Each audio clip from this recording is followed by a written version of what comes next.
সালামুন আলাইকুম তিবিতু মুবারাকাতান তয়্যিবা রাব্বি আউযু বিকা মিন হামাযাতিশ শায়াতিন ওয়া আউযু বিকা রাব্বি আইয়াহদুরুন সুবহানাকা লা ইলমা লানা ইল্লা মা আল্লামতানা ইন্নাকা আনতাল আলিমুল হাকিম সুবহানা রাব্বিকা রাব্বিল ইজ্জাতি আম্মা ইয়াসিফুন ওয়া সালামুন আলাল মুরসালিন আলহামদুলিল্লাহি রাব্বিল আলামিন। সম্মানিত মুসলিম ভাই বোনেরা, আমন্ত্রণ জানাচ্ছি আজকের টপিকটা হলো ইতিহাসে মুহাম্মদের মিথ্যাচার, হাদিস কিভাবে যাচাই করবেন। এই প্রসঙ্গে আমি আগে বলে রাখি, এই টপিকটা একটু বড় হবে, ধৈর্য ধরে শুনতে হবে। যারা কোরআন সম্পর্কে ভালো জ্ঞান রাখেন না, এই হাদিসগুলি বুঝতে তাদের একটু সমস্যা হবে, এটা আমি জানি। তারপরেও প্রচলিত যে হাদিসের যাচাই বাছাই যে নিয়মকানুন আছে, এই লাহওয়াল হাদিসে তারা তৈরি করছে, আমি এর পরিচয়টা দিলে আপনারা এই হাদিসগুলি খুব ভালোভাবে বুঝতে পারবেন। তো এইখানে যেটা আসছে দেখুন, প্রথমেই আমরা যদি একজন প্রচলিত বিখ্যাত কুখ্যাত হাদিস কালেকশনের যে জনক আছেন তার নাম আমি বলি, আপনারা সবাই চিনবেন। ইমাম মুহাম্মদ ইবনে ইসমাইল আল বুখারী, তার একটা বই আছে, বইয়ের নাম রইল আজ-জামি উস-সহিহ আল মুসনাদ আল মুখতাসার আইয়ামিন উমুরি। আর এই নাম চেঞ্জ করে ওরা এটার নাম রাখছে বুখারী, যদিও বুখারী কোনো কিতাবের নাম না, বুখারী এসে একটা জায়গার নাম, এটা আপনারা জানেন। এই ব্যাপারে ঐতিহাসিক সূত্রসমূহ কিছু নির্দিষ্ট দাবি বারবার উল্লেখিত হয়েছে। যেমন তিনি প্রায় 6 লক্ষ হাদিস জানতেন। কি জানতেন? 6 লক্ষ হাদিস উনি জানতেন, সংগ্রহ করেছিলেন।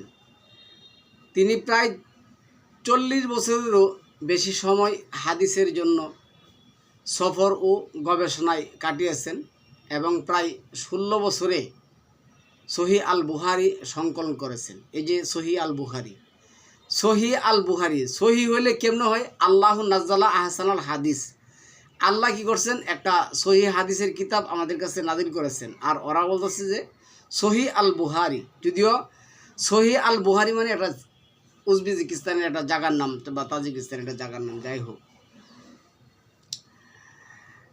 এই প্রবন্ধে কোনো আধুনিক অনুমান বা ব্যক্তিগত কল্পনা আমরা নিয়ে আলোচনা করব না, তাদের লিখিত যে দলিলগুলি আছে ওই নিয়ে আমরা আলোচনা করব। বরং প্রচলিত ঐতিহাসিক বর্ণনা প্লাস সেই বর্ণনার নিজস্ব অভ্যন্তরীণ হিসাব ব্যবহার করে যাচাই করা হবে এই দাবিগুলো পরস্পরের সাথে বাস্তবে সামঞ্জস্যপূর্ণ কি না। বাস্তবের সাথে আমরা আজকে দেখুন, এখন কিন্তু কি নাই, এখন কিন্তু আপনার শিয়া, কুর্দি, হেরেজি, মুতাজিলা এগুলি কিন্তু নিয়ে সেরকম বাড়াবাড়ি নেই। আবার আপনার চার মাযহাব নিয়েও কিন্তু বাড়াবাড়ি নেই। এখন বাড়াবাড়ি হয়েছে কোরআন মানব না, এই বুখারী গঙ্গদের কিতাব মানব, বাড়াবাড়ি সেটা। একদল বলতেছে আমাদের একমাত্র কোরআনই মানতে হবে, কারণ আল্লাহ যেটা বলছেন, এই কোরআনের মধ্যে যে কথাটা বলছেন, অমা হালাকতুল জিন্না ওয়াল ইনস ইল্লা লি আ'বুদুন, আমি জিন এবং ইনসানকে সৃষ্টি করছি আমার ইবাদত করার জন্য। সেই অর্থে তারা দাবি করে শুধু কোরআনই মানতে হবে। কিন্তু কতগুলি পথভ্রষ্ট আছে বুখারীর গং, তারা বলতেছে যে না, কোরআনের সাথে বুখারী তিরমিজির মানতে হবে, যেন বুখারী তিরমিজি আল্লাহর বিধানের সাথে অংশগ্রহণ। অথচ 35 নম্বর সূরার এই যে 13 নম্বর আয়াতের মধ্যে 12-13 নম্বর আয়াতের মধ্যে যেটা বলছেন, আল্লাযিনা তাদউনা মিন দুনিহি লা ইয়ামলিকুনা মিন কিতমির, তোমরা যাদেরকে ডাকো তারা পৃথিবীতে তো একটা খেজুরের উপরে, আটির উপরে যে একটা ইয়া থাকে, হুলুস থাকে, হুলুসেরও মালিক না, কিন্তু ওরা বুখারীর মালিক বানিয়ে নিচ্ছে। মুহাম্মদ তো আরও অনেক দূরে, মুহাম্মদের আগে আসিল আপনার হায়রুল করুনের যুগ, তারপরে আসিল আপনার সাহাবাদের যুগ, তারপর হলো মুহাম্মদ। এবং মুহাম্মদের পরে গ্যাসিরা আর আল্লাহর কাছে ওরা জানা, কারণ মুহাম্মদ যদি যাইতেছে না, বুখারী তিরমিজি ওদের যথেষ্ট। তো উনি 16,000 হাদিস জানতেন, সংগ্রহ করতেন, এগুলি করছেন। যাই হোক, এই আলোচনার উদ্দেশ্য ইমাম বুখারীর মর্যাদা কমানো নয়। আমি বারবার বলতেছি, কাউকে হেয় প্রতিপন্ন করা, কাউকে ইনসাল্ট করা, এটা আমার কাজ না। কারণ মহান আল্লাহ যে হুজরাতে বলছেন, যে ব্যক্তিকে হেয়পূর্ণ করা হয়, ইনসাল্ট করা হয়, সেই ব্যক্তি ওই ব্যক্তির চেয়ে কী হইতে পারে? উত্তম হইতে পারে। পারে না? অবশ্যই পারে। এটা আল্লাহ বলছেন। কেন? কারণ এই যে 4 নম্বর সূরা নিসার 49 নম্বর আয়াতের মধ্যে বলছেন, তারা নিজেদেরকে পুতপবিত্র দাবি করে, নির্দোষ দাবি করে, অথচ তারা পুতপবিত্র নয়। আল্লাহর কাছে কে পুতপবিত্র সেটার মানদণ্ড হবে কি? কোরআন। কোরআন দিয়ে তাকে কী করতে হবে? যাচাই বাছাই করতে হবে। কিন্তু আমাদের দুঃখের বিষয় হলো, আমরা যাচাই বাছাই করা শুরুছি মানুষের কিতাব দিয়ে, মানুষকে যাচাই বাছাই করা শুরু করছি। বরং ইতিহাসের প্রচলিত দাবিগুলোকে মানবিক সময়, ভ্রমণ ব্যবস্থা ও তৎকালীন শিক্ষা পদ্ধতির আলোচনাকে যাচাই বাছাই করা। আমরা জানি সালামুন আলা মুহাম্মদ যখন মক্কায় জন্মগ্রহণ করেছেন, তখন কিন্তু আমাদের এখনকার সমাজের মতন স্কুল, কলেজ, ভার্সিটি ছিল না, এবং কোনো একটা বিষয় লিখে রাখা এই ধরনের কোনো কিছু কিন্তু ছিল না, বা কোনো একটা বিষয় সম্পর্কে, সত্যায়ন সম্পর্কে বিশেষ কয়জন কি করবেন এটার উপরে এই আমরা যেটা বলি সিগনেচার করা বা সত্যায়ন করা, এগুলি কিন্তু ছিল না। এই ধরনের কোনো পদ্ধতিও ছিল না। ছিল কি জানেন? মুখস্থ বিদ্যা। আর ওই সময় তারা মুখস্থ বিদ্যার উপর খুব জোর দিত। কেউ যদি কোনো একটা কথা মুখস্থ রাখতে পারতো এবং এটা হুবহু পরে বলতে পারতো, তার মর্যাদা তাদের কাছে অনেক ছিল। এটা আমরা ইতিহাস থেকে জানি। তো আমরা আজকে এখানে যে জিনিসটা সম্মানিত ভিউয়ার্স আলোচনা করতে আসছি, আমরা কিন্তু নাম দিছি কি? ইতিহাসে মুহাম্মদের মিথ্যাচার। কার? ইতিহাসে মুহাম্মদের মিথ্যাচার। খুব মনোযোগ সহকারে শুনতে হবে। ঐতিহাসিকভাবে স্বীকৃত প্রাথমিক তত্ত্ব, প্রচলিত জীবনী গ্রন্থসমূহ, তাবাকাত ও তারিখ গ্রন্থ থেকে যে তত্ত্বগুলো সাধারণভাবে স্বীকৃত কি আসছে, দেখুন কি বলছে। ইমাম বুখারীর জন্ম হইল 194 হিজরি, ইন্তেকাল করছেন 256 হিজরি, মোট জীবনকাল হইল 62 বছর। শৈশবে হাদিস মুখস্থ শুরু। বুখারী হাদিস মুখস্থ শুরু করছেন। আচ্ছা, বুখারী কি সালামুন আলা মুহাম্মদের যুগ পাইছেন? সাহাবাদের যুগ পাইছেন? আমরা যতটুকু জানি 102 হিজরি পর্যন্ত নবীর এক সাহাবী জীবিত ছিলেন, এরপরে আর কোনো সাহাবী জীবিত ছিলেন না। তো ওই ব্যক্তি, আপনারা একটু যাচাই বাছাই করুন। আপনি যদি এখনও যদি আপনার মানে 5 পুরুষের, আপনার বাবার 5 পুরুষের জীবনী আপনাকে বলতে বলি, প্রথম কথা হলে আপনি বলতে পারবেন না মুখস্থ তো পড়ে। আরে আপনার জীবনীটা আপনি আমাদের কাছে পেশ করুন না, দেখবেন যে কত তাদের বক্রচক্র হয়ে যায়। এখনও মনে করেন যে মারামারি কাটাকাটি চলছে, এই তথাকথিত যে দলগুলি আছে, 1971 সালের ইতিহাস নিয়ে যদি আলোচনা করেন না, এক টেবিলে বাইরে মারামারি কাটাকাটি ছাড়া আপনি হয়তো উঠতে পারবেন না। একজনকে বুঝে শেখ মুজিবুর রহমান কী করছে? স্বাধীনতার ঘোষণা দিছে। একজনকে না, এটা জিয়াউর রহমান ঘোষণা দিছে। এই একটা কথাই তো অন্য বুঝতে কী করতে পারে নাই, এরা আসতে পারে নাই। এই যে সেই দিনের কথা, 50 বছর হয়েছে। আর 1400 এত ওই সময় লেখাপড়া ছিল, কাগজপত্র ছিল বয়ংশ। ওই সময়ের লেখাপড়ায় কিন্তু এখন তারা কি করে পড়ে। আর যেই সময়টাই না ছিল স্কুল, কলেজ, বিশ্ববিদ্যালয় বা কোনো কিছুই ছিল না, লেখাপড়ার কোনো, ওই সময়ের ইতিহাস নাকি মুখস্থ করছে। 6 লক্ষ হাদিসের মতন নাকি মুখস্থ করছে। আরে গাঞ্জা খাইলে তো একটু হুশ করে খাওয়া উচিত, বলা উচিত। আচ্ছা, শৈশবে হাদিস মুখস্থ শুরু। 16 বছর বয়সে হজের পর পূর্ণকালীন হাদিস সফর শুরু। জীবনের শেষ পর্যন্ত হাদিস শিক্ষা ও গবেষণা অব্যাহত। অতএব ঐতিহাসিক হিসাব অনুযায়ী তার সক্রিয় হাদিস জীবন 45 থেকে 46 বছর। এটি কোনো আধুনিক অনুমান নয়, বরং জীবনী কারকদের গৃহীত কি সময় রেখা। আচ্ছা, অংশ 2 ঐতিহাসিক দাবি গাণিতিক রূপ। ঐতিহাসিক দাবি অনুযায়ী মোট সংগৃহীত শ্রুত হাদিস 6 লক্ষ সনদ বেদে এগুলো আসছে। 6 লক্ষ বলছেন, 6 লক্ষ। আচ্ছা, সক্রিয় সময় 46 বছর। আচ্ছা, হিজরি বর্ষকে সরলীকৃতভাবে দিন রূপান্তর করলে 36 পূরণ 365 সমান হইল 16,790 দিন।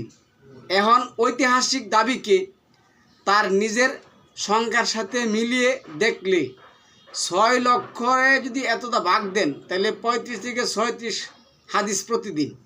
এটি কোনো আধুনিক সমালোচনার সংখ্যা নয়, বরং ঐতিহাসিক দাবি নিজস্ব গড় ফলাফল। যদি আর এভাবে ধরেন 6 লক্ষ হাদিস মুখস্থ করছে এবং এই হাদিসের সময়কাল সে 16 বছর এগুলি করছে, যাই হোক। আচ্ছা, তৎকালীন একজন আলেমের দৈনন্দিন জীবন ঐতিহাসিক প্রেক্ষাপট। 9ম শতকের একজন মুহাদ্দিসের জীবন আজকের মতো গবেষণা কেন্দ্রিক ছিল না। জীবনী গ্রন্থগুলোতে পাওয়া তথ্য অনুযায়ী নিয়মিত সালাত ও ইবাদত, শিক্ষক ও ছাত্রের সাথে দীর্ঘ মজলিস, উট গাদা পায়ে হেঁটে সফর, মাসের পর মাস এক শহর থেকে অন্য শহর যাত্রা, ব্যক্তিগত জীবন ও জীবিকা রক্ষা। এই বাস্তবতায় একজন আলেমের ন্যূনতম দৈনিক সময় বন্টন ঐতিহাসিকভাবে এমন ছিল বলেই ধরা যায়। কাজ সময় ন্যূনতম: ঘুম 6 ঘন্টা, সালাত ও ইবাদত 1.5 ঘন্টা, আহার ও প্রয়োজন 1.5 ঘন্টা, যাতায়াত, মাজলিস, সামাজিক কাজ 3 থেকে 4 ঘন্টা, অবশিষ্ট সময় 10 থেকে 11 ঘন্টা। আচ্ছা, ঘুম 6 ঘন্টা, 5 ওয়াক্ত নামাজ, সুন্নত সহ 1.5 ঘন্টা, খাওয়া দাওয়া 1.5 ঘন্টা, উজু, ব্যক্তিগত কাজ, চলাফেরা 1 ঘন্টা, মোট অপরিহার্য 10 ঘন্টা। 24 ঘন্টা থেকে বাদ দিলে বাকি থাকে 14 ঘন্টা। হাদিস গ্রহণের ঐতিহাসিক পদ্ধতি। হাদিস শাস্ত্রের ক্লাসিক্যাল গ্রন্থগুলো অনুযায়ী একটি হাদিস গ্রহণযোগ্য করতে হলে ছিল প্রত্যেক রাবীর সাথে সাক্ষাৎ প্রমাণ, রাবীর নৈতিক আদালাহ, স্মরণ শক্তির সনদের ধারাবাহিকতা, অন্য বর্ণনার সাথে তুলনা, মতনের অস্বাভাবিকতা পরীক্ষা। ওগুলোকে একাত্রে বলা হতো নাকদুল হাদিস, যা ছিল দীর্ঘ ও ধৈর্য নির্ভর প্রক্রিয়া। ঐতিহাসিক সময় বনাম গড় দাবির সংখ্যা কি আসে দেখুন। ঐতিহাসিক সময় বনাম গড় দাবির সংঘর্ষ। ধরি একটি হাদিস যাচাইয়ে ঐতিহাসিকভাবে অত্যন্ত কম সময়, মাত্র 30 মিনিট লাগে। বাস্তবে এটি আরও বেশি হতো। তাহলে দৈনিক প্রয়োজনীয় সময় 36 = 18 ঘন্টা। কিন্তু ঐতিহাসিক জীবন ব্যবস্থায় হাতে পাওয়ার সময় 10 থেকে 11 ঘন্টা। ফলে ঐতিহাসিক দাবির সংখ্যাগুলো নিজেদের মধ্যেই সময়গত সংঘর্ষে পড়ে। সময়ের ক্যালকুলেশন সংঘাত স্পষ্ট। অত্যন্ত কম ধরে একটি হাদিস গড়ে 30 মিনিট লাগে, যা বাস্তবে আরও বেশি সময় লাগার কথা। 36 × 30 = 18 ঘন্টা, কিন্তু হাতে আছে সর্বোচ্চ 9 থেকে 10 ঘন্টা। ফলাফল সময় সমীকরণ মেলে না। সফরের দিনগুলো ধরলে গড় আরও কমে। মাসের পর মাস ভ্রমণ, অপেক্ষা বা বাধা, রাজনৈতিক সামাজিক অনিশ্চয়তা, এই দিনগুলোতে শূন্য বা খুব কম সংখ্যক কম সংগ্রহ হয়েছে ধরতেই হবে। ফলে সক্রিয় দিন গড় আরও বাড়ানো হয়, যা সময় সংঘাতকে তীব্র করে। একদিনে 10 হাদিস শোনা, একদিনে 100 হাদিস শোনা যুক্তির সীমা, কিন্তু গ্রহণযোগ্যতা যাচাই সহ গ্রহণ নয়। আচ্ছা, কারণ আমাদের হিসাব গ্রহণযোগ্যতা ধরে সংখ্যার ব্যাখ্যা বর্ণনামূলক না বাস্তব। আচ্ছা, এই বিশেষ্য থেকে যুক্তিগত সিদ্ধান্ত 6 লক্ষ সংখ্যা সম্ভবত বিভিন্ন সনদে প্রচলিত বর্ণনার মোট গণনা গভীর পৃথক পূর্ণ যাচাই হিসাবে প্রতিটি আলাদা ইউনিট দ্বারা সময়গতভাবে অসামঞ্জস্যপূর্ণ। এতে ইমামের নিষ্ঠা অস্বীকার হয় না, ইমামের নিষ্ঠা অস্বীকার হয় না, বরং মানবিক সীমা স্বীকার করা হয়। ঐতিহাসিক দাবি, অভ্যন্তরীণ পর্যালোচনা, এই যা জিনিস আমরা একটু দেখি কি লেখছে দেখুন। এই প্রবন্ধে কোনো আধুনিক সন্দেহে আরোপ করা হয়নি, বরং যা করা হয়েছে ঐতিহাসিকভাবে স্বীকৃত জীবনকাল গ্রহণ, ঐতিহাসিকভাবে প্রচলিত সংখ্যাগুলো ব্যবহার, তৎকালীন জীবন ব্যবস্থা ও শিক্ষা পদ্ধতির আলোকে হিসাব মিলানো, ফলাফল স্পষ্ট। ঐতিহাসিকভাবে প্রচলিত সময় ও সংখ্যার দাবি পরস্পরের সাথে পুরোপুরি সামঞ্জস্যপূর্ণ নয়।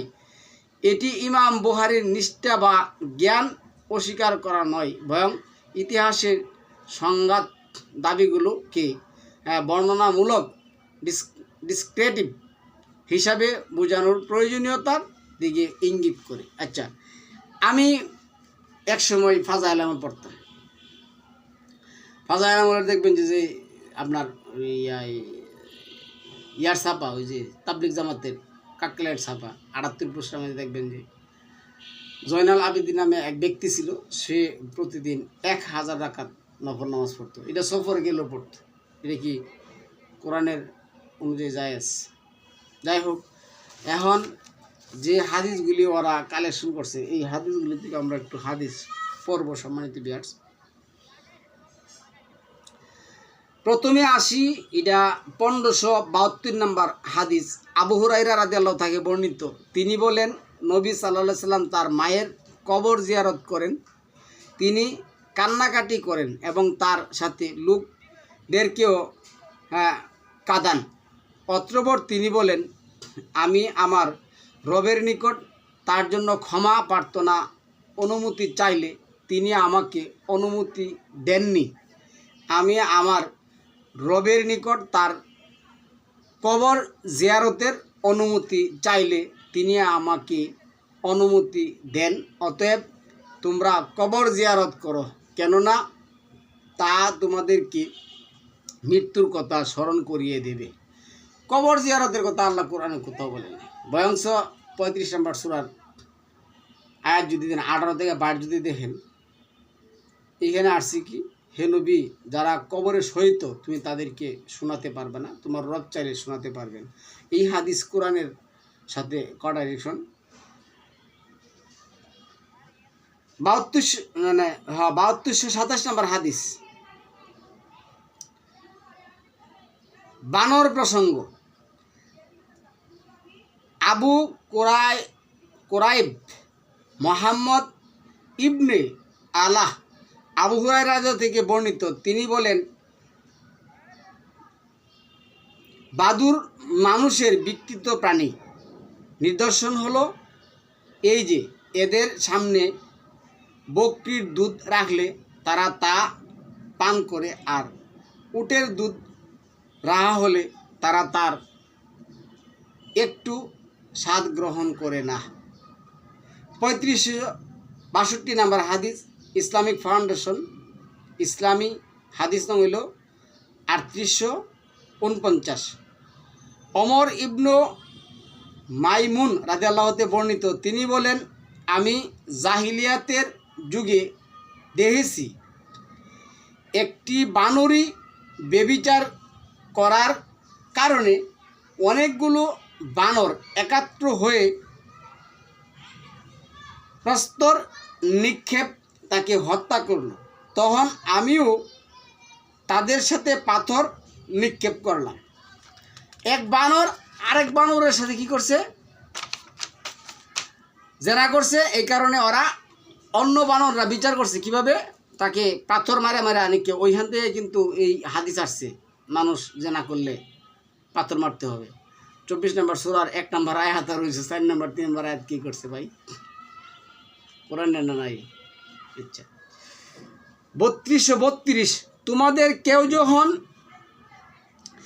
আমিন বলে আর আকাশের ফেরেশতা গণ আমিন বলে, অতঃপর একের আমিন অন্যের আমিনের সঙ্গে মিলিতভাবে উচ্চারিত হয়, তখন পূর্বের যত পাপ আছে সব মোচন হয়ে যায়। আমিন শব্দটা কোরআনে আল্লাহ নাজিল করেন নাই, চিন্তা করেন। আচ্ছা, আমি ওইগুলি বলতে যাও গেলে অনেক আপনারা বিচার করবেন এই হাদিস শুনে সেটা। নবী বলেন, আমি আমার রবকে দেখেছি সবুজ পোশাক পরিহিত, কোকড়া চুল বিশিষ্ট যুবক। নবী নাকি আল্লাহরে দেখছে সবুজ পোশাক পরিহিত, কোকড়া চুল বিশিষ্ট একজন যুবকের মতন। অথচ আল্লাহ 6 নম্বর সূরার কি বলছে? লা তুদরিকুহুল আবসার ওয়া হুয়া ইউদরিকু ওয়া হুয়া লাতিফুল খাবির। সৃষ্টির কোনো কিছুকে আমাকে দেখতে পারবে না। মুসা দেখতে চাইছিল, কি করছে? ঘুরে গেছে। পরিচ্ছেদ 34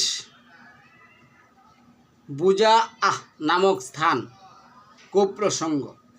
আবু সাঈদ আল খুদরি রাদিয়াল্লাহু তাআলা সূত্রে বর্ণিত, একদা রাসূল সাল্লাল্লাহু আলাইহি সাল্লামকে জিজ্ঞেস করা হলে, আমরা কি মদিনার বুজা নামক কূপের পানি দিয়ে উজু করতে পারি? কূপটির মধ্যে মেয়ে লোকের হাইজের নেকড়া, কুকুরের গুস্ত ও যাবতীয় দুর্গন্ধযুক্ত জিনিস নিক্ষেপ করা হয়। কি হয়? রাসূল সাল্লাল্লাহু আলাইহি সাল্লাম বললেন, পানি পবিত্র, কোনো কিছু একে অপবিত্র করতে পারে না। তোমরা কি করতে পারো? উজু করতে পারো। এই জন্য আজকে লিখছি ইতিহাসে মুহাম্মদের মিথ্যাচার। 982 নং হাদিস, মুহাম্মদ ইবনে ইউসুফ রাহিমাহুল্লাহ ইবনে উমর রাদিয়াল্লাহু তাআলা থেকে বর্ণিত, তিনি বলেন, নবী সাল্লাল্লাহু আলাইহি সাল্লাম বলেছেন, গায়েবের কবজি হলো 5টি, যা আল্লাহ ব্যতীত কেউ জানে না। কেউ জানে না আগামীকাল কি ঘটবে, কেউ জানে না যে আগামীকাল সে কি অর্জন করবে, কেউ জানে না মায়ের গর্ভে কি আছে, কেউ জানে না যে সে কোথায় মারা যাবে, কেউ জানে না যে কখন বৃষ্টি হবে।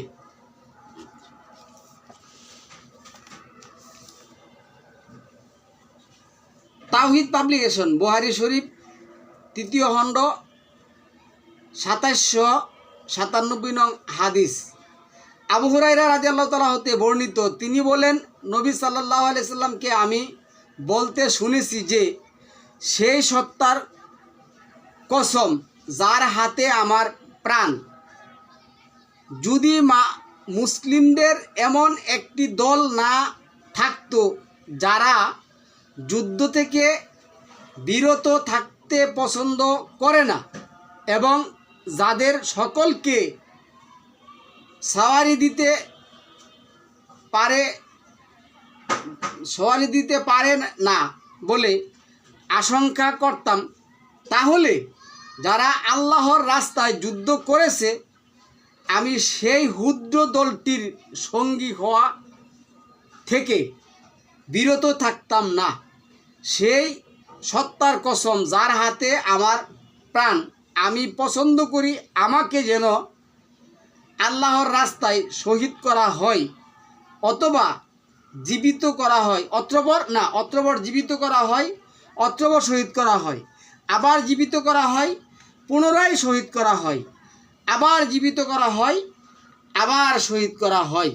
36 আধুনিক প্রকাশনী 2589, ইসলামিক ফাউন্ডেশন 2601। মানে উনি পুণ্যজনম চাইছেন, বারবার পুণ্যজনম উনি চাইতেন। আচ্ছা, মুরতাদ কারা, মুরতাদ কি, এটা আমাদের দরকার নেই হাদিসে। আচ্ছা, এরপরে হাদিস দেখি।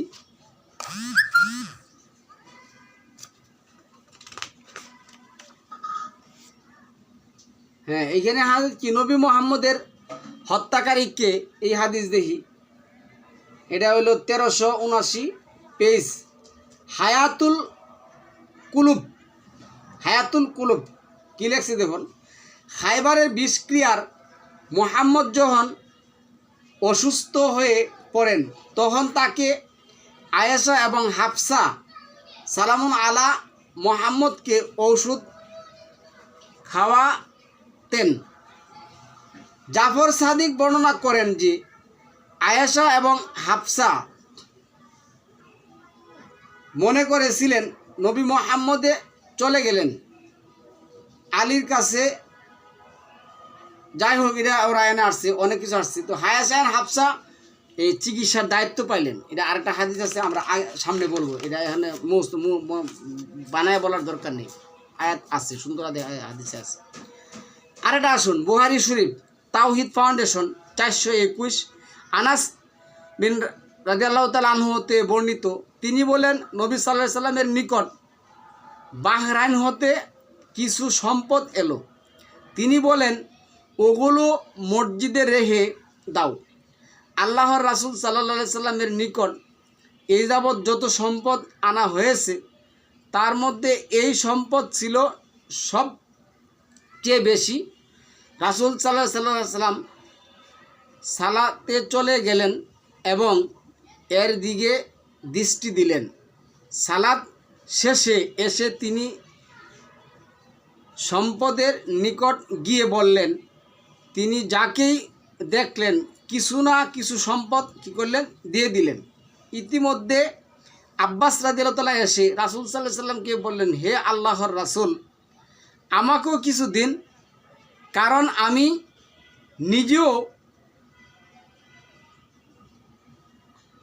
নিজেও ওকিলের পক্ষ হতে কিছু মুক্তিপণ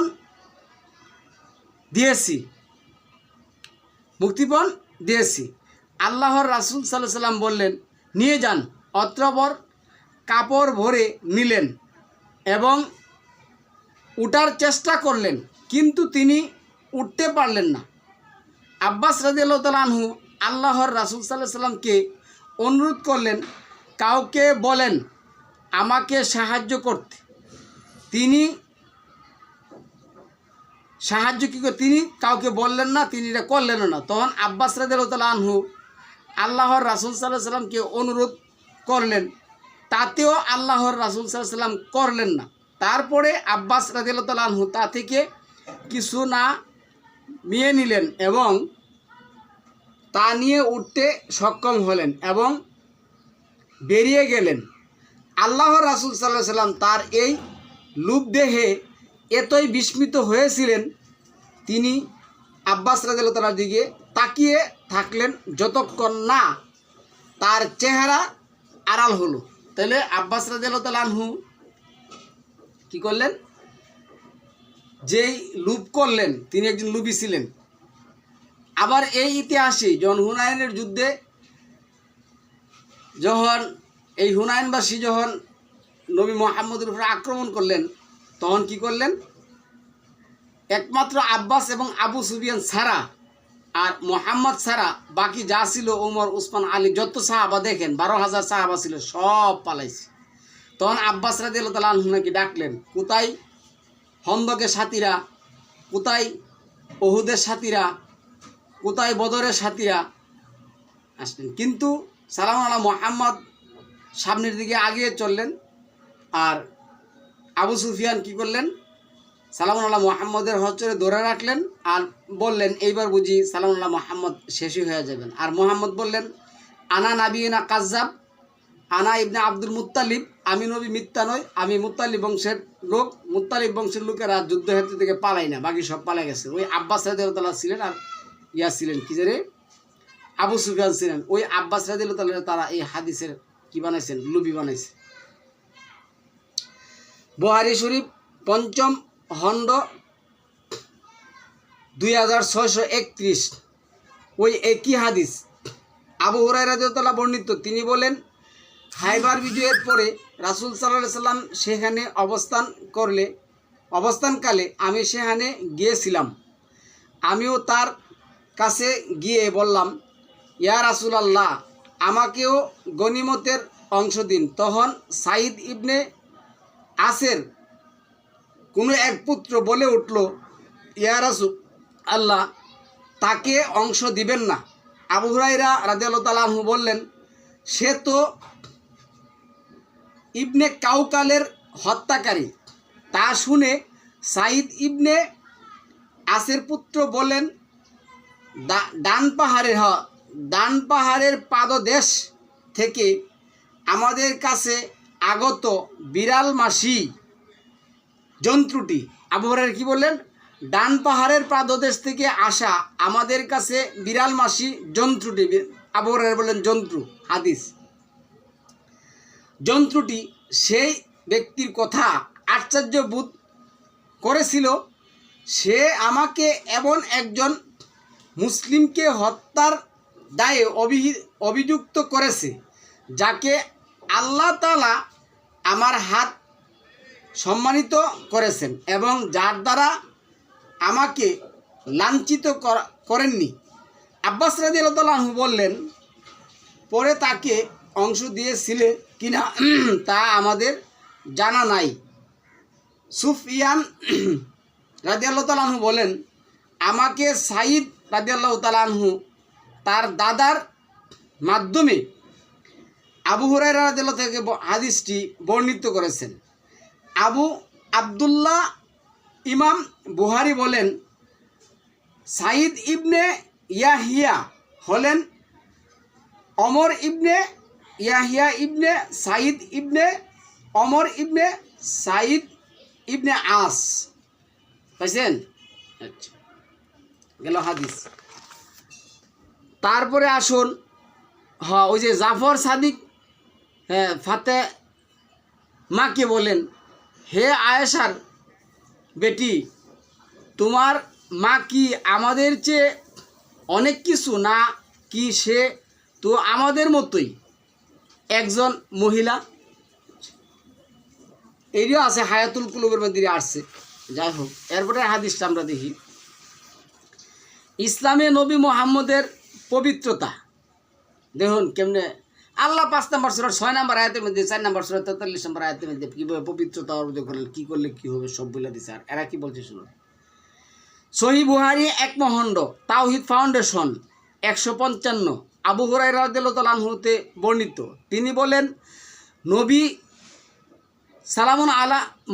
সাল্লাল্লাহু আলাইহি ওয়াসাল্লাম যাক প্রকৃতির ডাকে সাড়া দিতে বের হলে আমি তার অনুসরণ করলাম। আর তিনি এদিক ওদিক চাইতেন না। যখন আমি তার নিকটবর্তী হলাম, তখন তিনি আমাকে বললেন, আমাকে কিছু পাথর কুড়িয়ে দাও, আমি তা দিয়ে সূচকার্য সারব। তখন আমি আমার কাপড়ে কুচাই করে কয়েকটি পাথর এনে তার পাশে রেখে দিলাম এবং তার নিকট হতে সরে গেলাম। তিনি প্রয়োজন মিটিয়ে সেগুলো কাজে লাগালেন। আচ্ছা, হাড্ডি এবং পাথর নিষেধ করলেন, আবার এনে পাথর দিয়ে নবী মুহাম্মদ কী করলেন? সূচকার সারলেন। আচ্ছা, সহিহ বুখারী 1 খণ্ড তাওহীদ ফাউন্ডেশন 156 নং হাদিস একই কথা বলা আছে, তবে এইখানে দুটার কথা বলা আছে। যাই হোক, সুনান আবু দাউদ 1 খণ্ড তাওহীদ ফাউন্ডেশন 24 নং হাদিস, এর কি আসছে? 24 নং হাদিস,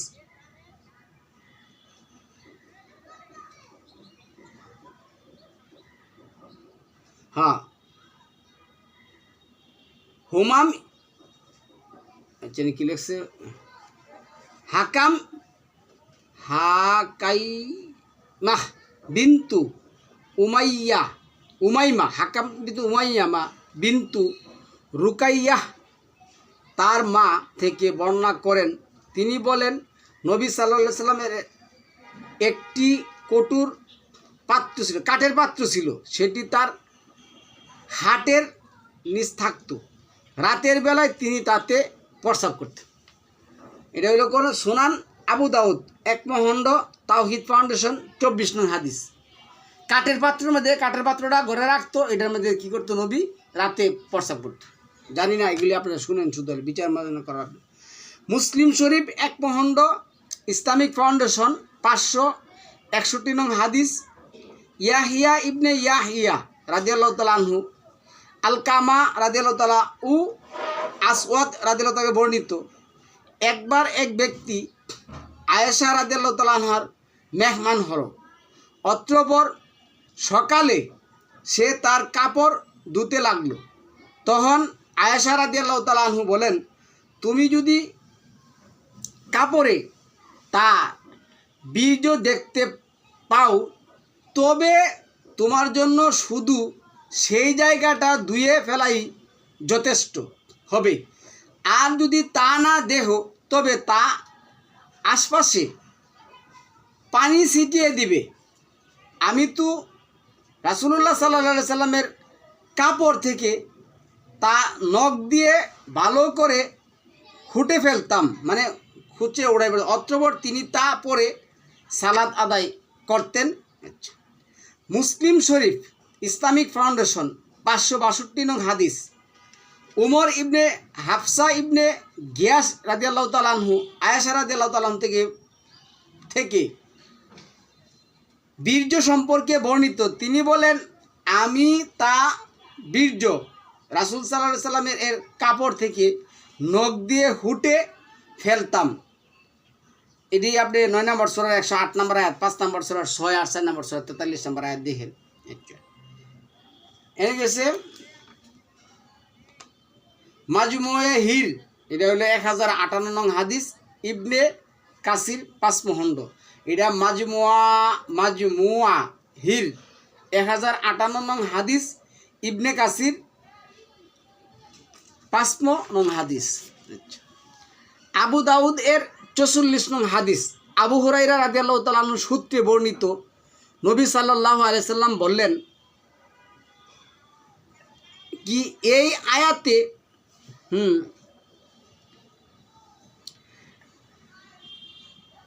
আয়াতে কুবাবাসীদের শানে নজুল হয়েছিল। সেখানে এমন সব লোক রয়েছে যারা পাক পবিত্র থাকতে ভালোবাসে।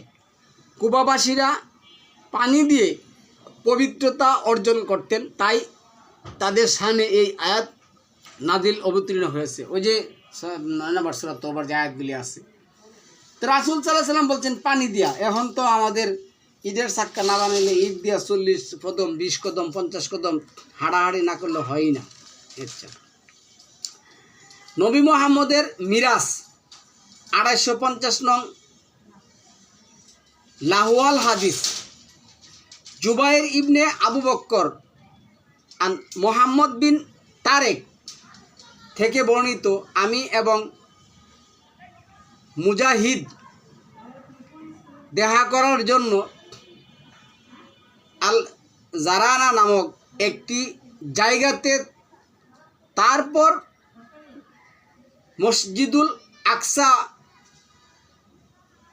উদওয়াতুল কুসওয়া উপত্যকায় পিছনে কি করলাম, অঞ্চলটা হলো আল যারা এটাও অনেকে এটা আমাদের দরকার নেই, বাদ দেন একটা হাদিস। আচ্ছা, নবী মুহাম্মদের হাদিস যা শুনে আপনিও যা পরে বলতেছি অবাক হবেন। কি লেখছে দেখুন, ইসলামিক ফাউন্ডেশন সহিহ বুখারী 3071 নং হাদিস। আচ্ছা, কি লেখছে, কাতাইবা রাদিয়াল্লাহু তাআলা আনহু আবু হুরায়রা রাদিয়াল্লাহু থেকে বর্ণিত, নবী সাল্লাল্লাহু আলাইহি সাল্লাম বলছেন, যখন তোমরা মুরুগের ডাক শুনবে তখন তোমরা আল্লাহর কাছে পানাহ চাইবে এবং দোয়া করবে, কেননা এই মুরুগ মুরুগ ফিরেস্তা দেখতে পাই। মুরুগরা কী হয়? ফিরেস্তা দেখতে পাই। যখন গাদার আওয়াজ শুনবে তখন শয়তান থেকে পানাহ চাইবে, কেননা এই গাদাটি শয়তান দেখছে। তো ফেরেশতাদের দেখা যায় না, এটা কিন্তু আমি একটা টপিক করছি, ওই টপিকতে জেনে নেবেন। সহিহ মুসলিম থেকে প্রকাশিত 5195 নং হাদিস, আবু বকর ইবনে সাইবা রাদিয়াল্লাহু তাআলা আনহা জাবির রাদিয়াল্লাহু আনহু বর্ণিত যে নবী সাল্লাল্লাহু আলাইহি সাল্লাম আজল বুঝেন তো? আজল এটা ব্যাঙ্গে দর বলার দরকার না, যেটা অনেক পুরুষ বা অনেক ছেলেরা গিরি করে। আজল আঙ্গুল ও বাসন চেটে খেতে নির্দেশ করেছেন। আর তিনি বলেছেন, হাতের কোনো অংশে বারাকাত আছে তা তোমরা জানো না। Islamic foundation, Islamic centre, 5139। বাসন চেটে বা আঙ্গুল চেটে খাওয়ার নবীর সুন্নত, এই সুন্নতটাকে আমাদের জীবিত করা দরকার। আচ্ছা, ইসলামিক ফাউন্ডেশন সহিহ মুসলিম 3849 নং হাদিস, আবু ওমর ইবনে মাইমুন রাদিয়াল্লাহু তে বর্ণিত, তিনি বলেন, আমি জাহিলি যুগে দেখেছি একটি বানরী বেবিচার করার কারণে অনেকগুলো বানর একাত্র হয়ে প্রস্তর নিক্ষেপ তাকে হত্যা করলো। আমি তাদের সাথে প্রস্তর নিক্ষেপ করলাম। আধুনিক প্রকাশনী 3562 নং, ইসলামিক ফাউন্ডেশন 3567 নং হাদিস। আচ্ছা, ইসলামিক ফাউন্ডেশন মুসলিম শরীফের হাদিস নং 33 কি লেখছি দেখুন, আবু তাহির মালা ইবনে ইয়াহিয়া ও আহমদ ইবনে ঈসা রাদিয়াল্লাহু তাআলা আনহু আবু হুরায়রা রাদিয়াল্লাহু থেকে বর্ণিত যে আল্লাহর রাসূল সাল্লাল্লাহু আলাইহি ওয়াসাল্লাম বলছেন, আল্লাহ ছাড়া কোনো ইলাহ নেই। এই কথা স্বীকৃত না দেওয়া পর্যন্ত লোকদের বিরুদ্ধে যুদ্ধ করতে আমি আদিষ্ট হয়েছি। 9 নং সূরা 33 এবং 34। তো ওইখানে আল্লাহ কি বলছেন, হুয়াল্লাযী আরসালা রাসূলাহু বিল হুদা ওয়া দীনিল হক লিইযহিরাহু আলা দীনি কুল্লিহি ওয়ালাউ কারিহা। তোমার কাজ হলো কি? মানুষের প্রচলিত আইন বিধানকে কি করে বলণ্ডিত করে আল্লাহর আইন বিধান কি করবে? জমিনে প্রতিষ্ঠা করবে। কিন্তু এর বিপরীত হাদিস কিন্তু আছে, ফাযাক্কির বিল কুরআন মা ইয়াখাফু আইদ। তুমি কেবল কুরআন দিয়ে মানুষকে কি করবে? উপদেশ দিবে যারা ভয় করে। আর 84 নম্বর সূরার মধ্যে যে আয়াতে যে আসছে, তোমাকে তো আমি শাসন করে পাঠাই না যে তুমি মানুষকে মার দূর করে কি করবে। আচ্ছা, এই যে এই 10 নম্বর সূরার মধ্যে 84-85 নম্বর আয়াতের মধ্যে আসছে, আল্লাহর অনুমতি ছাড়া কেউ কি করবে না, ইসলামে প্রবেশ করতে পারবে না, তুমি চাইলেও পারবে না। যাই হোক, আপনারা কোরআনের আয়াতগুলি জানেন। আবু দাউদ শরীফ 5ম খণ্ড হাদিস 3890, আব্দুল আজিজ ইবনে ইয়াহিয়া রাদিয়াল্লাহু তাআলা আনহু আয়েশা রাদিয়াল্লাহু থেকে বর্ণিত, তিনি বলেন, জুয়াইরিয়াহ বিনত হারিস ইবনে মুস্তালিক, সাবিত ইবনে কায়াস ইবনে শামামা রাদিয়াল্লাহু তাআলা আনহু অথবা তার চাচাতো ভাইয়ের অংশে যুদ্ধবন্দী হিসাবে পড়েন। তিনি নিজেকে মুকাআতির দাসী হিসাবে সাব্যস্ত করেন। তিনি একজন সুন্দরী সুশ্রী ছিলেন, যা প্রত্যেকের জন্য আকর্ষণীয় ছিল। আয়েশা রাদিয়াল্লাহু তাআলা আনহু বলেন, তিনি রাসূল সাল্লাল্লাহু আলাইহি সাল্লামের নিকট তার মুক্তিপণের টাকার জন্য আবেদন করার উদ্দেশ্যে আসেন। তিনি যখন দরজার কাছে এসে দাঁড়ালেন তখন এবং বাকিদের বন্দিগেলে আর সেই দিকে তার হস্তগত হয়েছিল। ইয়াহিয়া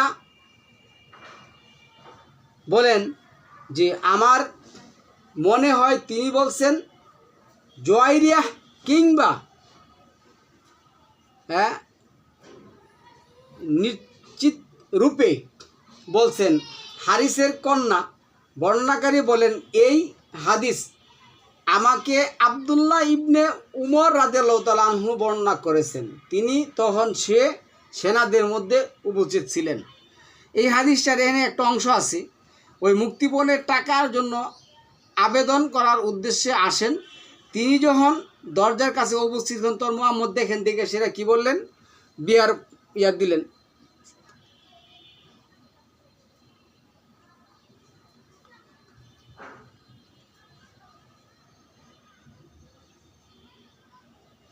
আচ্ছা, মুহাম্মদ তাকে বিয়ের অফার দিয়েছিলেন। এটা হাদিসটা অংশটা আর রয়ে গেছে। যাই হোক, আবু দাউদ শরীফ ৩য় খণ্ড বিবাহের অধ্যায়, পৃষ্ঠা নং হলে ১৬৭, হাদিস নাম্বার হইলে ২১৬৯।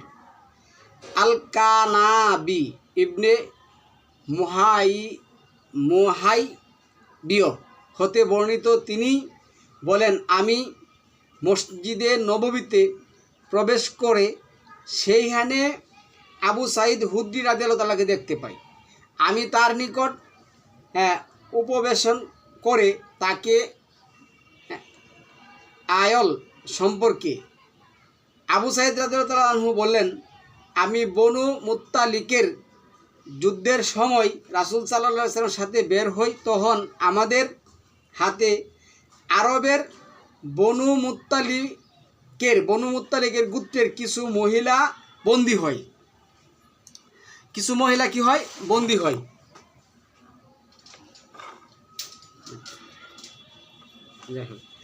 কিছু মহিলা বন্দী হয়। ওই সময় আমাদের স্ত্রীদের নিকট হতে দূরে থাকার আমাদের কামটিহা মানে বুঝতে পারি বৃদ্ধি পায়, কিন্তু আমরা তাদের মহিলাদের অধিক মূল্য প্রাপ্তির জন্য লালায়িত ছিলাম। যখন তাদের কামপ্রিহা জাগে তখন তারা অনেক মূল্য দিয়া মহিলাদের কী করছিল? পাইতে চাইছিল। আচ্ছা, তখন আমরা তাদের সাথে সহবাস কালে আজল করার সিদ্ধান্ত গ্রহণ করি। অতঃপর আমরা বলি আমরা আজল করব, অথচ রাসূল সাল্লাল্লাহু আলাইহি সাল্লাম তো আমাদের সাথেই আছেন, তাকে এই ব্যাপারে জিজ্ঞাসা করছি না কেন? অতঃপর তাকে জিজ্ঞাসা করা হলে তিনি বলেন, যদি তোমরা তা করো তবে তাতে দোষের কিছু নাই। তবে জেনে রাখো, কিয়ামত পর্যন্ত যারা সৃষ্টি হওয়ার তারা সৃষ্টি হবেই, প্রতিরোধেরই ক্ষমতা কারো নেই। করো, আজল করো, সমস্যা নেই। হাদিস বলছে যুদ্ধের হাতে গিয়েছিলাম, মেয়েদের সাথে কি বিয়ার সাথে লাগবে না, কোনো কিছু লাগবে না। এই জন্য বলছি ইতিহাসে মুহাম্মদের মিথ্যাচার। আয়েশা ও মুহাম্মদের অবিশ্বাস্য সংসার। যাই হোক, এনে যেটা বলছে জিহাদ ও সফর, অনেক বড় একটা হাদিস। এই হাদিসটা ইতিহাসের মতো বড়, পরে বলবো, এনে কুদ্রা নিয়ে আসে, আমি বলতেছি। জিহাদ ও সফর, Sahih Muslim, Islamic Foundation 4370, Islamic centre 4370।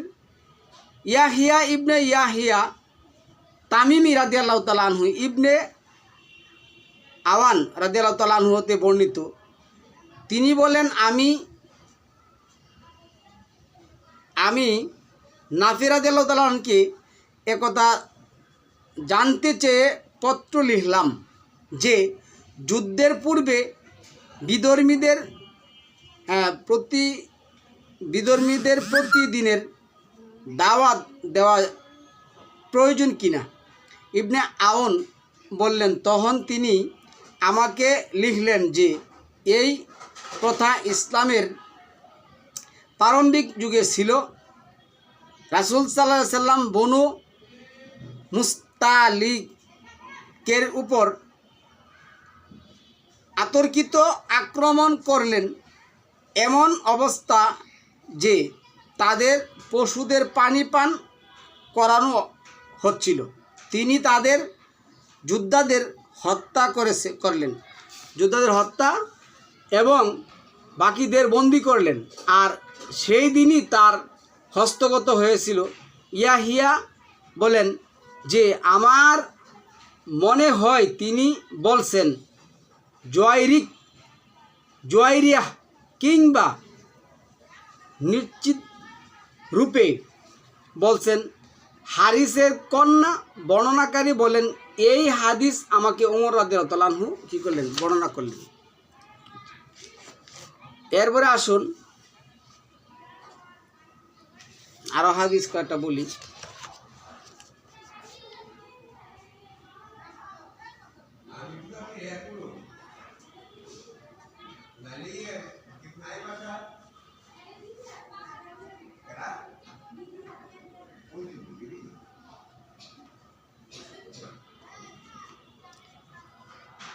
Sunan ইবনে মাজা 1572, আবু বকর ইবনে আবি শাইবা রাদিয়াল্লাহু তাআলা আনহু আবু হুরায়রা থেকে বর্ণিত, তিনি বলেন নবী মুহাম্মদ সাল্লাল্লাহু আলাইহি সাল্লাম তার মা এর কবর জিয়ারত করেন, তিনি কাঁদতেন এবং ওপর দিকে কাটালেন। হাদিসে যদি আমি আগে বলছি না, এখন এনে বলার দরকার নেই।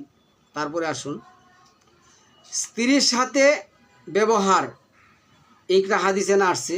পাঁচমহণ্ড 3958, রাবি ইবনে সুলাইমান রাদিয়াল্লাহু তাআলা আনহু হযরত উম্মে সালামা রাদিয়াল্লাহু তাআলা থেকে বর্ণিত, তিনি বলেন তিনি একবার থালাই করে কিছু হানা রাসূল সাল্লাল্লাহু আলাইহি সাল্লাম এবং তার সাহাবায়ে কিরামের কাছে পেশ করলেন।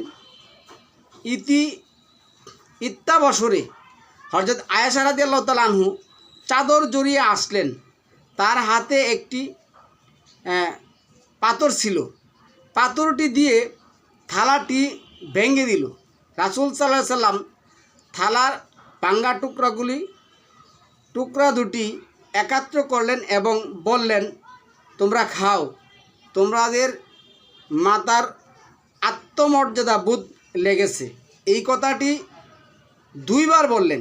অতঃপর রাসূল সাল্লাল্লাহু আলাইহি সাল্লাম হযরত আয়েশা রাদিয়াল্লাহু আনহার থালাটি নিয়ে হযরত উম্মে সালামার রাদিয়াল্লাহু তাআলার কি দিয়ে দিলেন, মানে আয়েশার থালাটা ওরে দিয়ে দিলেন। আচ্ছা, রাদিয়াল্লাহু তাআলা আনহু ভাঙ্গা থালাটি হযরত আয়েশা রাদিয়াল্লাহু তাআলা আনহুকে দিলেন। আয়েশা রাদিয়াল্লাহু তাআলা আনহু, ঘটনা রয়েছে সালামুল্লাহ মুহাম্মদ এবং তার সাহাবারা একটা ঘরের মধ্যে যে কোনো বিষয় যে কোনো নিয়ে আলোচনা চলছিল। এমন সময় এক স্ত্রী কী করলেন, একটা পাত্র করে খাবার নিয়ে আসলেন। আয়েশা রাদিয়াল্লাহু তাআলা আনহু দেখলেন এবং তার কাছে একটা পাথর ছিল, ওই পাথরটা দিয়ে সে থালাটা ভাঙিয়ে দিলেন। ভাঙিয়ে দিয়েছেন, আল্লাহ রাসূল কিছুই বললেন না, উল্টো বললেন কি এটা তোমাদের মাথা আয়েশা রাদিয়াল্লাহু তাআলার আত্মমর্যাদায় লেগেছে, যার কারণে সেটা ভাঙিয়ে ফেলছে। এরপরে উনি টুকরা সে আসে যাই হোক, এটা আর কি করবো বুঝছি না। 5113 বুখারী শরীফ 4th খণ্ড, হিশামের পিতা উরওয়াহ রাদিয়াল্লাহু তাআলা আনহু বর্ণিত যে তিনি বলেন যেসব মহিলা নিজেদেরকে নবী মুহাম্মদ সাল্লাল্লাহু আলাইহি সাল্লামের নিকট সম্পূর্ণ করেছিলেন, হাওলা বিনতে হাকি তাদেরই একজন ছিলেন। আয়েশা রাদিয়াল্লাহু তাআলা আনহু বলেন মহিলাদের কি লজ্জা হয় না যে নিজেদেরকে পুরুষের কাছে সম্পূর্ণ করেছে? কিন্তু যখন কোরআনের এই আয়াত অবতীর্ণ হলো, হে মুহাম্মদ তোমাকে অধিকার দেওয়া হলো যে স্ত্রীগণের মধ্যে থেকে যাকে ইচ্ছা আলাদা রাখতে পারো, 33 নম্বর সূরা 51 নম্বর আয়াত। আয়েশা রাদিয়াল্লাহু তাআলা আনহু বললেন হে মুহাম্মদ, হে আল্লাহর রাসূল, আমার মনে হয় আপনার রব আপনার মনোরঞ্জন পূর্ণ করার তড়িৎ ব্যবস্থা নিচ্ছেন। উক্ত হাদিসটি আবু সাঈদ মায়াদ্দিব, মোহাম্মদ ইবনে বিশর এবং আবদাহ হিসাম থেকে তার পিতা হতে একে অপরের চেয়ে কিছু বর্ধিতভাবে আয়েশা রাদিয়াল্লাহু তাআলা আনহা থেকে বর্ণনা করেছেন। এটা 4788 আধুনিক প্রকাশনী, 4738 ইসলামিক ফাউন্ডেশন, 4740 নম্বর হাদিস। সুনান নাসাই 3935 নূহ ইবনে আয়েশা রাদিয়াল্লাহু তাআলা আনহু তিনি বলেন রাসূল সাল্লাল্লাহু আলাইহি সাল্লাম তাকে আয়েশাকে বলছেন, জিব্রাইল সালামুন আলা তোমাকে সালাম পেশ করেছেন। উত্তরে হযরত আয়েশা রাদিয়াল্লাহু তাআলা বললেন, তার উপরও আল্লাহর শান্তি বরকত বর্ষিত হোক। আপনি দেখছেন, আমি তো দেখি নাই। যাই হোক, সুনান নাসাই শরীফ 3961 ইব্রাহিম ইবনে ইউনুস মোহাম্মদ হারামি আনাস রাদিয়াল্লাহু তাআলা থেকে বর্ণিত, তিনি বললেন রাসূল সাল্লাল্লাহু আলাইহি সাল্লামের কাছে একটি বাদী ছিল যার সাথে রাসূল সাল্লাল্লাহু আলাইহি সাল্লাম সহবাস করতেন। বাদীর সাথে সহবাস, বিয়া নয়। এতে আয়েশা রাদিয়াল্লাহু তাআলা আনহু এবং হাফসা রাদিয়াল্লাহু তাআলা আনহু রাসূল সাল্লাল্লাহু আলাইহি সাল্লাম লেগেই থাকতো। পরিশেষে রাসূল সাল্লাল্লাহু আলাইহি সাল্লাম সেই বাদীটিকে নিজের জন্য হারাম করলেন এবং এর পরিপ্রেক্ষিতে আল্লাহ পাক নাজিল করলেন 61 নং সূরার 1 নং আয়াত। নাসাই শরীফ 3962 নম্বর হাদিস। আয়েশা রাদিয়াল্লাহু তাআলা আনহা থেকে বর্ণিত, তিনি বলেন আমি রাসূল সাল্লাল্লাহু আলাইহি সাল্লাম খুঁজতে গিয়ে আমার হাত তার চুলের মধ্যে ঢুকিয়ে দিলাম। রাসূল সাল্লাল্লাহু আলাইহি সাল্লাম বললেন, তোমার কাছে কি শয়তান এসেছে? তিনি মনে করেছিলেন রাসূল সাল্লাল্লাহু আলাইহি সাল্লাম তার অন্য স্ত্রীর ঘরে চলে গেছেন। আমি বললাম, আয়েশা, আপনার জন্য কি শয়তান নেই? রাসূল সাল্লাল্লাহু আলাইহি সাল্লাম উত্তর দিলেন, থাকবে না কেন? আল্লাহর শপথ, তবে আল্লাহ পাক তার বিরুদ্ধে আমাকে সাহায্য করেছেন, ফলে সে আমার কোনো ক্ষতি করতে পারবে না। সুনান আবু দাউদ 446 নং হাদিস। সহিহ ও জয়ীফ। মহান আল্লাহ যখন কোনো বান্দাকে জান্নাতের জন্য সৃষ্টি করেন তখন তার দ্বারা জান্নাতীদের কাজ করিয়ে নেন, আর যখন কোনো বান্দাকে জাহান্নামের জন্য সৃষ্টি করেন তখন তার দ্বারা জাহান্নামীদের কাজ করিয়ে নেন। আবু দাউদ নাসিরউদ্দিন আলবানী তাহকিক 4703। বিশাল লম্বা হাদিস। মুসলিম ইবনে ইয়াসার আলী জুহান সূত্রে বর্ণিত। চ্যাপ্টার হলো 7, 172 পরিচ্ছেদ। আমি এদেরকে জান্নাতের জন্য সৃষ্টি করেছি এবং এরা জান্নাতে বাসীর উপর যোগী কাজ করবে। এদেরকে জাহান্নামের জন্য সৃষ্টি করেছি এবং এরা জাহান্নামবাসীদের উপর যোগী কাজ করবে, উপযোগী কাজ করবে। সহিহ বুখারী 6ষ্ঠ খণ্ড হাদিস হইল 6556। ইমরান ইবনু হুমায়ুন হতে বর্ণিত, প্রতিটি লোক ওই আমলি করে যার জন্য তাকে সৃষ্টি করা হয়েছে। হাফসা রাদিয়াল্লাহু তাআলা আনহু রাসূল সাল্লাল্লাহু আলাইহি সাল্লাম। যাই হোক, এই হাদিসগুলি দেখি। এরপরে কি হাদিস আছে?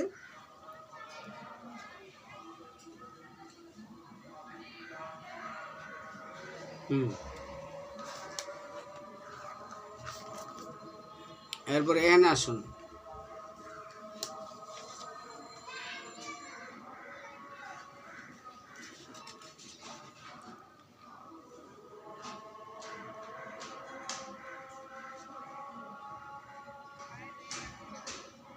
সহিহুল বুখারী হাদিস নাম্বার 121, জারির রাদিয়াল্লাহু তাআলা আনহু থেকে বর্ণিত। তিনি বলেন যে বিদায় হজের সময় নবী সাল্লাল্লাহু আলাইহি সাল্লাম তাকে বললেন, তুমি লোকদেরকে চুপ করিয়ে দাও। তারপর তিনি বললেন, আমার পরে তোমরা একে অপরের গর্দান কাটাকাটি করে কাফির অবস্থায় চলে যেও না। গর্দান দৌড়াইছে আমি দেখছি।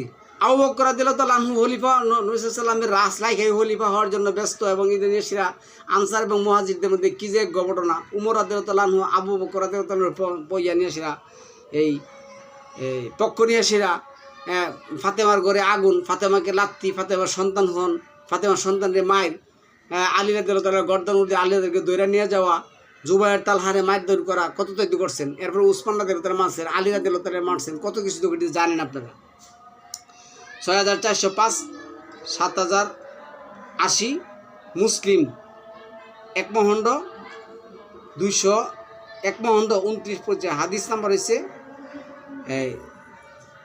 65, আহমদ 11237, আধুনিক প্রকাশনী 119, ইসলামিক ফাউন্ডেশন 123।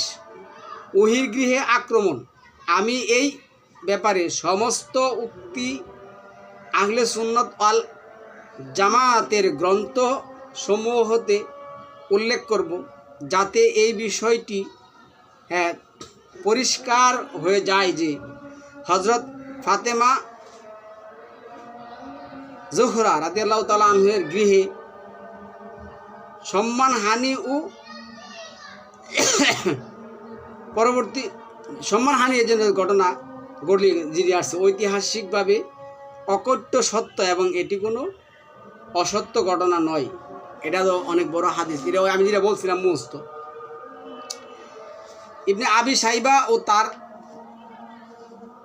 আল মুসান্নিফ পুস্তক আবু বকর ইবনে আবি সাইবা, এটা হলো আপনার 159, 335 গ্রন্থের লেখক সহি সনদের সাথে এইভাবে লিপিবদ্ধ করা হয়েছে। অর্থাৎ যখন জনগণ আবু বকরের হাতে বাইয়াত করলেন, হজরত আলী রাদিয়াল্লাহু তাআলা আনহু ও জুবায়ের হযরত ফাতিমা রাদিয়াল্লাহু তাআলা আনহুর গৃহে পরামর্শ আলোচনা করেছিলেন।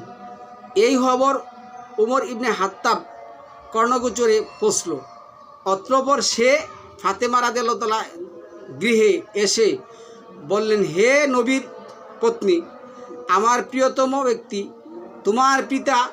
তোমার পিতার পরে তুমি নিজে, কিন্তু আল্লাহর কসম, তোমাদের এই ভালোবাসা আমাদের জন্য বাধা সৃষ্টি করবে না। আমার এই ঘরে একত্রিত হওয়ার ব্যক্তিদের উপর আগুন লাগানোর আদেশ দেওয়া থেকে বিরত থাকব না, তারা দগ্ধ হয়ে যায়। এই কথা বলে উমর চলে যায়। অতঃপর হজরত আলী ও জুবায়ের গৃহে প্রত্যাবর্তন করেন। হজরত ফাতেমা রাদিয়াল্লাহু তাআলা আনহু আলী রাদিয়াল্লাহু তাআলা আনহুর ও জুবায়েরকে বললেন, উমর একত্রিত হওয়ার ব্যাপারে ব্যক্তিদের উপর আগুন লাগানোর আদেশ দেওয়া থেকে যাতে তারা দগ্ধ হয়ে যায়, আমার নিকট এসেছিল। আল্লাহর কসম খেয়ে বলছি যে যদি তোমাদের এই ইজতেমা সমাবেশ বন্ধ না হয়, দ্বিতীয়বার অব্যাহত থাকে, তাহলে তোমাদের গৃহকে জ্বালিয়ে দেব। আচ্ছা, আল্লাহর কসম, যার জন্য আমি কসম খেয়েছি, অবশ্যই আমি সেটা করব। উল্লেখ্য, এই ঘটনাকে আল মুসান্নিফ গ্রন্থে সহি সনদে সাথে উল্লেখ করেছেন। হ্যাঁ, বালাজুরি ও তার আনসাবুল আশরাফ গ্রন্থে আহমদ বিন ইয়াহিয়া জাবির বাগদাদি বালাজুরি, মৃত্যু হইল 270।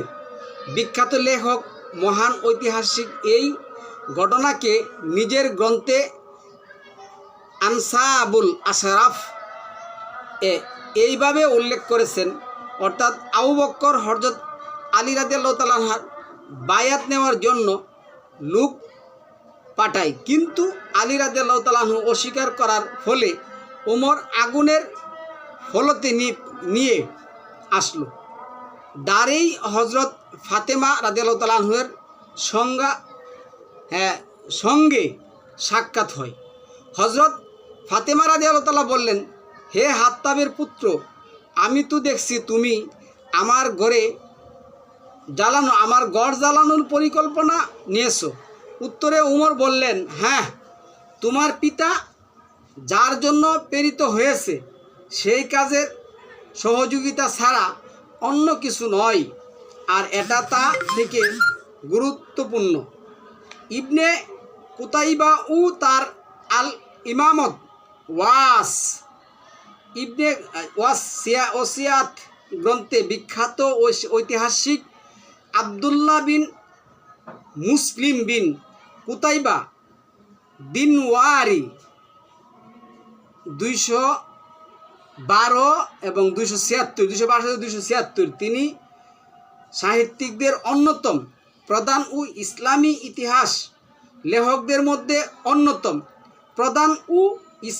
ইতিহাস লেখকদের মধ্যে একজন। তার সংকলিত পুস্তক তাবিলে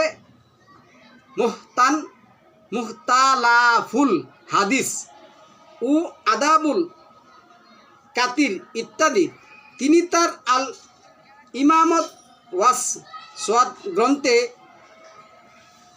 এমনি লিপিবদ্ধ করেছেন।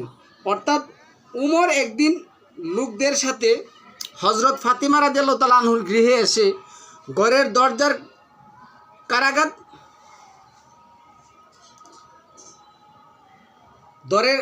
দরজায় কারাঘাত করলেন। যখন ফাতিমা রাদিয়াল্লাহু তাআলা আনহু এদের শব্দ শুনলেন, উচ্চস্বরে বললেন, হে রাসূলুল্লাহ, আপনার পরে আমাদের উপর হাত্তাবের ছেলে এবং আবি কাহাফার পুত্র কি যে মুসিবত নিয়ে এসছে। যখন উমরের সাথীরা হযরত জাহবাহ রাদিয়াল্লাহু তাআলা আনহুর চিৎকার ও কান্না শুনলেন, ফিরে গেলেন। কিন্তু কিছু লোক উমরের সাথে ছিল, তারা হযরত আলী রাদিয়াল্লাহু তাআলা আনহুকে ঘর থেকে বের করে আনলো। আবু বকরের নিকটে নিয়ে এসে তাকে বলল, বায়াত করুন। আলী রাদিয়াল্লাহু তাআলা বললেন, যদি বায়াত না করি কি হবে? তারা বলল, সেই হুদার শপথ যিনি ছাড়া কোনো প্রতিপালক নাই, তোমার শির গর্দান থেকে আলাদা করে দেব। সুনিশ্চিতভাবে দুই খলিফার প্রেমিকদের জন্য ইতিহাসের এই অংশটুকু খুবই অসহনীয় ও অরুচি। তাই কিছু সংখ্যক ব্যক্তি পরিকল্পনা নিয়ে বলেন যে ইবনে কুতাইবার পুস্তক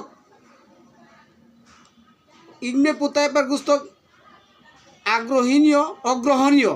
কেউ কেউ বলতে চেয়েছেন এই গ্রন্থ ইবনে কুতাইবার না, কিন্তু এ সত্ত্বেও যে ইবনে আবি হাদিদ, যিনি ইতিহাসের অভিজ্ঞ এক শিক্ষক, এই পুস্তককে ইবনে কুতাইবার রচিত বলে স্বীকার করেন। এবং সর্বদা এই পুস্তক থেকে প্রয়োজনে প্রচুর বর্ণনা করেছেন। আফসোসের বিষয় যে এই পুস্তকের বিকৃত কথা হয়েছে এই কিছু অংশ বাদ দিয়ে মুদ্রণ করা হয়েছে, সেই মূল ও অবিকৃত অংশটি ইবনে আবিল হাদিদ তার শরহ নাহজুল বালাগা গ্রন্থে বর্ণনা করেছেন। আচ্ছা, আল বিদায়া ও নিহায়া সাতপখণ্ড পারা ইবনে আজিব থেকে বর্ণিত। তিনি বলেন, আমরা রাসূল সাল্লাল্লাহু সাল্লামের সাথে বের হই, চলতে চলতে গাদিরে হাম এ অবতরণ করি। সেইখানে সকলকে একাত্র করার জন্য তিনি ঘোষণা পাঠালেন। একত্রিত হওয়ার পর তিনি বললেন, আমি কি তোমাদেরকে তোমাদের নিজেদের চেয়ে আপন নই? আমরা বললাম, হ্যাঁ ইয়া রাসূলুল্লাহ। আমি কি তোমাদের কাছে তোমাদের মায়েদের চেয়ে আপন নই? আমরা বললাম, হ্যাঁ ইয়া রাসূলুল্লাহ। আমি কি তোমাদের কাছে তোমাদের পিতার চেয়ে নই? আমরা বললাম, হ্যাঁ ইয়া রাসূলুল্লাহ। তিনি বললেন, আমি কি নয়, আমি কি নয়, আমি কি নয়। এই কথা তিনবার বলার পরে বললেন, আমি যার অভিভাবক, আলী তার অভিভাবক। হে আল্লাহ, আপনি অভিভাবক হন তার যে তাকে অভিভাবক মানে, এবং আপনি বিরোধিতা করেন তার যে তার বিরোধিতা করে। তখন উমর ইবনে হাত্তাব আলী রাদিয়াল্লাহু তাআলা আনহুকে বললেন, সৌভাগ্য তোমার হে আবু তালিবের নন্দন, আজ হতে তুমি সব মুমিনের অভিভাবক হয়ে গেলে।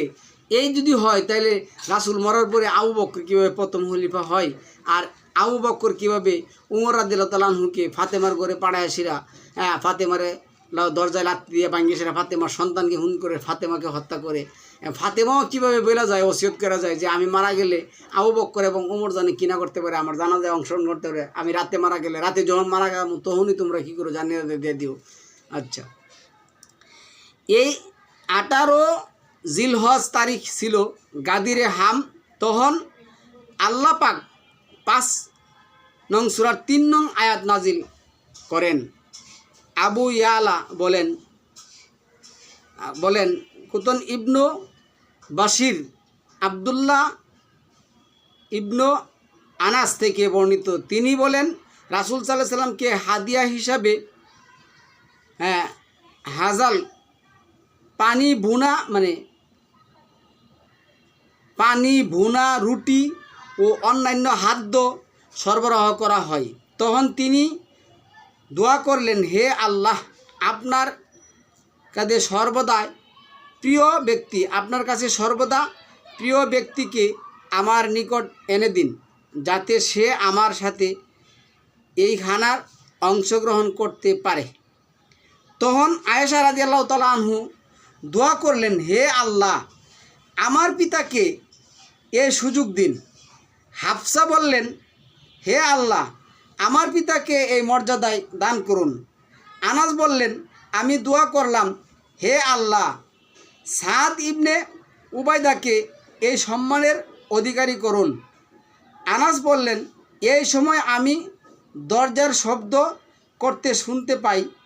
আগন্তুককে আমি বলে দিলাম, রাসূল সাল্লাল্লাহু আলাইহি সাল্লাম প্রয়োজনীয় কাজে আসেন। রাসূল সাল্লাল্লাহু আলাইহি সাল্লাম প্রয়োজনীয় কাজে আসেন, আপনি চলে যান। কিছুক্ষণ পরে আবার দরজার আওয়াজ শুনতে পেলাম। বেরিয়ে দেখি দরজার কাছে আলী রাদিয়াল্লাহু তাআলা দণ্ডায়মান। তাকে বললাম, রাসূল সাল্লাল্লাহু আলাইহি সাল্লাম কাজে আসেন। আলী রাদিয়াল্লাহু তাআলা বাহির থেকে সালাম দেন। রাসূল সাল্লাল্লাহু আলাইহি সাল্লাম তার আওয়াজ শুনে বললেন, দেখো তো কে এসেছে। আমি বেরিয়ে দেখি আলী রাদিয়াল্লাহু তাআলা দণ্ডায়মান। আমি ভিতরে এসে রাসূল সাল্লাল্লাহু আলাইহি সাল্লামকে সংবাদ জানালাম। তিনি বললেন, তাকে ভিতরে আমার কাছে আসতে দাও। আমি অনুমতি দিলে আলী রাদিয়াল্লাহু তাআলা আনহু আসলেন। যাই হোক, এটা পরে উঠলেন 78 পৃষ্ঠা নাম্বার বিদায়া 78 পৃষ্ঠা নাম্বার। আচ্ছা, যাই হোক, মুসনাদে আহমেদ প্রথম খণ্ড। আলী রাদিয়াল্লাহু তাআলা আনহু হুলা ময়দানে দাঁড়িয়ে জনগণের উদ্দেশ্য করে বললেন যে, ব্যক্তি রাসূল সাল্লাল্লাহু আলাইহি সাল্লামের গাদিরে হাম এর ভাষণ শুনেছে সে যেন উঠে দাঁড়ায়। এই কথা শুনে সাঈদের পক্ষ থেকে 6 জন এবং জাইদের পক্ষ থেকে 6 জন উঠে দাঁড়ালো। তারা সাক্ষ্য দিল যে তারা গাদিরে হামের আলী রাদিয়াল্লাহু তাআলা আনহুকে উদ্দেশ্য করে রাসূল সাল্লাল্লাহু আলাইহি সাল্লাম বলতে শুনছেন, আল্লাহ কি মুমিনদের জন্য অধিকতর আপন জন নন? সবাই বললেন অবশ্যই। তিনি এরা আসছে আপনার 951 955 নং হাদিসের সংযোজন। রাসূল সাল্লাল্লাহু আলাইহি সাল্লাম আরও বললেন, হ্যাঁ, আর যে ব্যক্তি আলীকে সাহায্য করে তাকে তুমি সাহায্য করো, আর যে আলীকে অপছন্দ করে তাকে তুমি অপছন্দ করো। হাদিসের চুহে উমর রাদিয়াল্লাহু তাআলা আনহু। মুসনাদে আহমেদ 1 খণ্ড 115 নং হাদিস, 115 নং হাদিস। ইয়াহিয়া ইবনে সুলাইমান রাদিয়াল্লাহু তাআলা আনহু ইবনে আব্বাস রাদিয়াল্লাহু তাআলা আনহু থেকে বর্ণিত, তিনি বলেন, নবী সাল্লাল্লাহু আলাইহি সাল্লামের রূপ যখন বেড়ে গেল তখন তিনি বললেন, আমার কাছে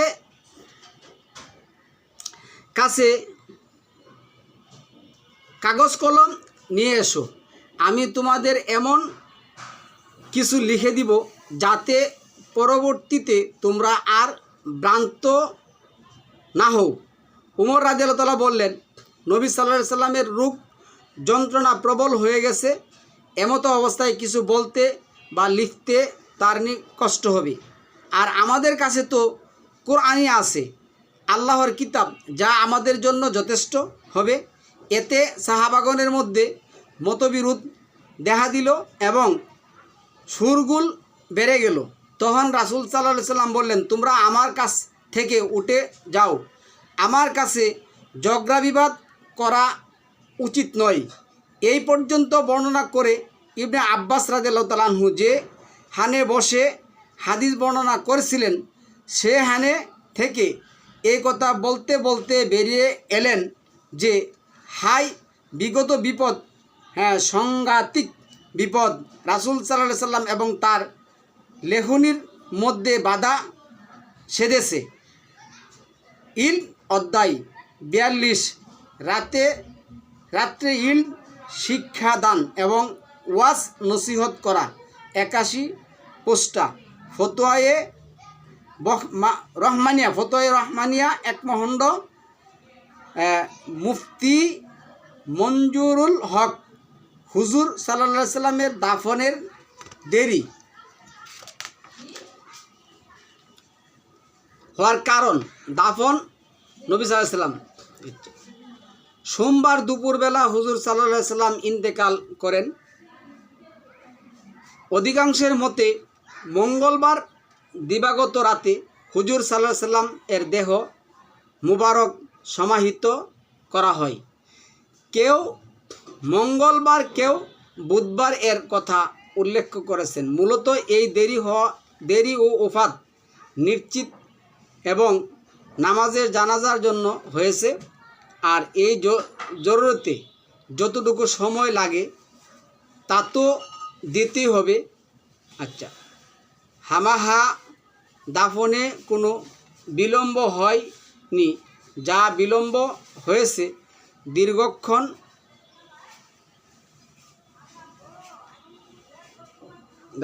লোকদের ওই দীর্ঘ অনেক দূর থেকে লোকদের আসা, লোকদের জানাজায় নামাজ পড়া যতটুকু সময় লেগেছে তা তো দিতেই হবে। হামাহা দেরি হয়নি। হুজুর সাল্লাল্লাহু আলাইহি সাল্লাম দীর্ঘ 23 বছর যে শিক্ষা, সংস্কৃতি ও উত্তম আদর্শের নজির স্থাপন করে গেছেন, তাকে টিকিয়ে রাখার জন্য খলিফা নিযুক্ত করা ছিল গুরুত্বপূর্ণ বিষয়।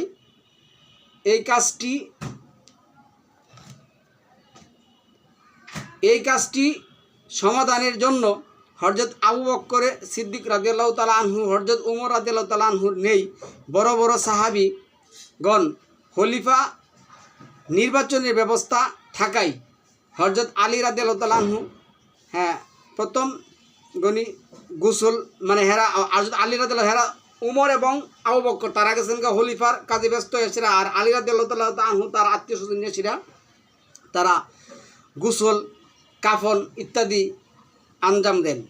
তবে দাফনের দেরি হয় এই কারণ যে হুজুর সাল্লাল্লাহু আলাইহি সাল্লাম ইন্তেকাল করছেন এই কথা প্রথমত অনেকেই বিশ্বাস করতেন না। হুজুর সাল্লাল্লাহু আলাইহি সাল্লাম ইন্তেকালের ব্যাপারে সকলের বিশ্বাস হতো অনেক বিলম্ব হয়েছে। দ্বিতীয় কারণ হলো হুজুর সাল্লাল্লাহু আলাইহি সাল্লাম এর জানাজার নামাজ পড়তে অনেক সময় ব্যয় হয়, কারণ হুজুর সাল্লাল্লাহু আলাইহি সাল্লামের জানাজার কেউ ইমাম হয়নি, নামাজ পড়াননি, বরং 2-4 জন করে হযরত আয়েশা রাদিয়াল্লাহু তাআলা আনহু হুজরাই ঢুকেছেন এবং সকলেই একা একা নামাজ পড়েছেন।